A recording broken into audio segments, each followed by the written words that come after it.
Hello dear students और parents. बहुत सारे पेरेंट्स और स्टूडेंट आप में से ही लगातार क्वेरी करते हैं, या जो मेरे स्टूडेंट्स हैं उनके फीडबैक, उनके क्वेश्चंस बुक्स को लेके बहुत ज़्यादा होते हैं।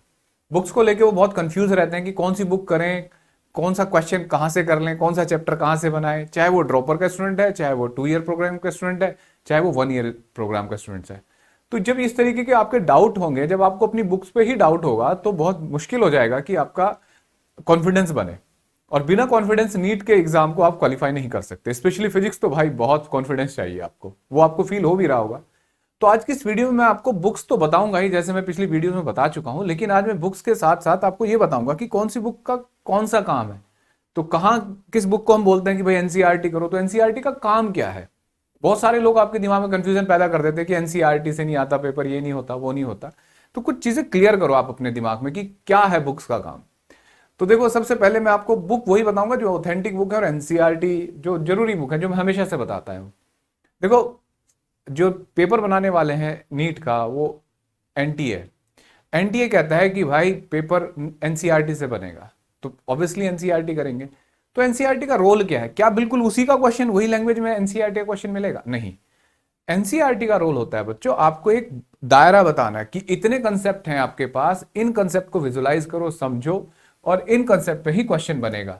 जिस तरीके के क्वेश्चन सब्जेक्टिव ऑब्जेक्टिव वहां बने हुए हैं एनसीईआरटीज में, उन्हीं क्वेश्चंस का ऑब्जेक्टिव फॉर्मेट मिलेगा आपको। ठीक है, जैसे एनसीईआरटी टेक्स्ट बुक तो सारी सब्जेक्टिव बुक्स क्वेश्चंस पे है, लेकिन एनसीईआरटी एग्जाम्पलर ऑब्जेक्टिव पैटर्न पे है, तो उनमें से फॉर्मेट मिल सकता है। जरूरी क्या होता है, जब आप कोई चैप्टर पढ़ते हैं तो एनसीईआरटी का हर लाइन अपने आप में एक मीनिंग देके जाता है।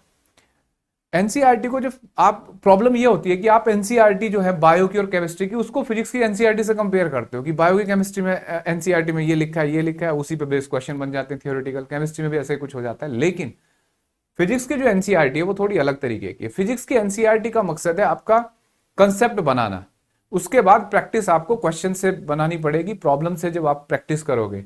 क्योंकि कंसेप्ट बनाना और अप्लाई करना, उसका ये दोनों पार्ट अलग अलग हैं फिजिक्स में। बायो में किसी भी थियोरेटिकल सब्जेक्ट में क्या होता है, आपने कंसेप्ट समझ लिया, बस उसी पे ऑब्जेक्टिव है। यहां एप्लीकेशन बहुत बड़ी चीज होती है, और एप्लीकेशन आती है प्रैक्टिस से, उसके लिए कुछ और चीजों की जरूरत होती है।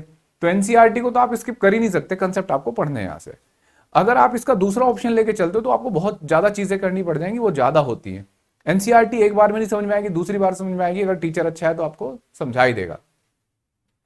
अब ये एनसीईआरटी का काम है। अगर उसके साथ आप स्टडी मटेरियल रखते हैं, तो क्या आप बिना एनसीईआरटी का स्टडी मटेरियल कर ले? बहुत सारे बच्चे हैं जो कर लेते हैं, लेकिन मुझे नहीं लगता कि आप बिना एनसीईआरटी का स्टडी मटेरियल करें। आप जो भी चैप्टर कर रहे हैं, आप उसका स्टडी मटेरियल, अगर आपके पास कोचिंग में स्टडी मटेरियल अच्छा मटेरियल है या टीचर ने प्रोवाइड कर रखा है, तो उसको आप कर सकते हैं, लेकिन एनसीईआरटी को बिना स्किप किए एनसीईआरटी करनी है आपको। ठीक है, आप स्टडी मटेरियल बेस्ट होना चाहिए, ऑथेंटिक होना चाहिए, चाहे आप दूसरे कोचिंग का लो या आपके अपने कोचिंग का ऑथेंटिक है। इसके बाद क्लास नोट्स। भाई क्लास नोट्स आपके टीचर पे डिपेंड करते हैं। जो बच्चे होम होम मतलब ऑनलाइन पढ़ रहे हैं, घर बैठ के सेल्फ स्टडी कर रहे हैं, वो जिस भी टीचर के लेक्चर्स देख रहे हैं, तो भाई वो उन लेक्चर्स से नोट्स बनाइए, क्योंकि टीचर्स काफी मदद करता है, वही कंसेप्ट पढ़ाता है ज्यादातर क्लास में जो एग्जाम में पूछा जा रहा है। ठीक है, और लेक्चर से याद आया, हमारे भी सारे टॉपिक्स के लेक्चर पढ़े हैं बच्चों, अभी इजीली अवेलेबल है। अभी उन पर कोई चार्ज नहीं है, तो आप उन्हें जल्दी से जल्दी कवर कर सकते हो। मैक्सिमम टॉपिक्स के, इंपॉर्टेंट टॉपिक्स के लेक्चर बना चुका हूं मैं, पूरी सीरीज डिटेल्ड लेक्चर्स। ठीक है, अब इसके बाद ये हुआ कंसेप्ट बनाना। ठीक है, स्टडी मटेरियल में भी प्रैक्टिस होती है, लेकिन ये दो चीजें तो आपको कंसेप्ट तैयार करती है, एनसीईआरटी बुक्स और आपका स्टडी नोट्स। ठीक है, क्लास नोट्स। स्टडी मटेरियल में आपको क्वेश्चंस मिलेंगे, वो तैयार करने हैं। साथ में बच्चों ऑब्जेक्टिव गाइड। अब ऑब्जेक्टिव गाइड का क्या रोल है बच्चों, आपको हमेशा याद रखना है, जैसे मैं बार बार बता रहा हूं कि 400 ऑब्जेक्टिव क्वेश्चन, 400 ऑब्जेक्टिव क्वेश्चन आपको हर चैप्टर में तैयार करने हैं, चाहे वो फिजिक्स है, केमिस्ट्री है, बायो है। ये मेरा अपना आइडिया है कि जो 400 क्वेश्चन पर चैप्टर तैयार करेगा, उसी का सब्जेक्ट बढ़िया होगा। अब 400 क्वेश्चन कहां से लाओगे, इन किताबों में तो नहीं होंगे। स्टडी मटेरियल भी मान लो बहुत बड़ा है, तो उसमें भी 200-250 क्वेश्चन होते हैं मैक्सिमम स्टडी मटेरियल में, तो यानी कि ऑब्जेक्टिव गाइड की जरूरत पड़ती है। ऑब्जेक्टिव गाइड कौन सी हो, तो बहुत सारी गाइड है, जिनमें आपको मैं कह सकता हूं कि जैसे अरियन पब्लिकेशन की है, ठीक है, ट्रू, ये जो एररलेस है,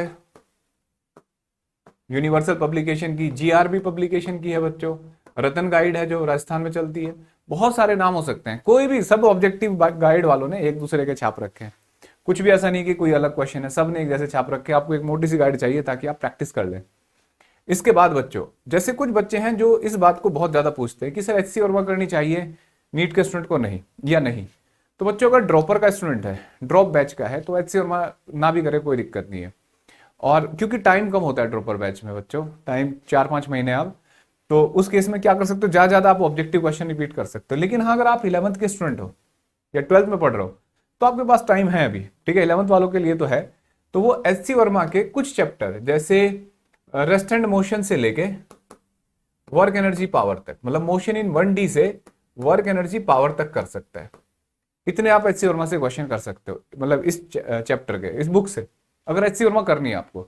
मुझे नहीं लगता, कंसेप्ट काफी होते हैं, बहुत अच्छे कंसेप्ट होते हैं एनसीईआरटी वगैरह में, बस प्रैक्टिस की देर है, ठीक है। और बच्चों, हमारे बहुत सारे प्रैक्टिस पेपर्स और ये सब टेलीग्राम ग्रुप पे हैं जो जल्द ही ऐप में आ जाएंगे। हम अपना ऐप लॉन्च कर रहे हैं जिसमें आपको ये इजीली अवेलेबल हो जाएंगे। और साथ में आपको जरूरत होती है प्रीवियस ईयर क्वेश्चन की, ये भी मैं अपने ऐप में डाल रहे हैं हम इनको, ये भी आपको मिल जाएंगे। लेकिन अगर नहीं अभी आपको तैयारी करनी है तो प्रीवियस ईयर क्वेश्चन बहुत जरूरी होते हैं। इनसे आपको एग्जाम का एनवायरमेंट, सही एनवायरमेंट पता लगता है, सही की एग्जाम का फॉर्मेट क्या है, तो ये भी आपको करने हैं। तो फाइनली क्या डिसाइड किया हमने कि एनसीईआरटी प्लस एनसीईआरटी के साथ आपके क्लास नोट्स और जो आपके पास स्टडी मटेरियल है कोचिंग का, इससे ज्यादा कुछ भी नहीं करना चाहिए। प्रैक्टिस के लिए ऑब्जेक्टिव गाइड होनी चाहिए और अभ्यास ऐप, और हमारे भी बहुत सारे, टेलीग्राम पे जाओगे तो आपको प्रैक्टिस क्वेश्चन पेपर मिल सकते हैं, नए ऐप में हम लॉन्च करने जा रहे हैं।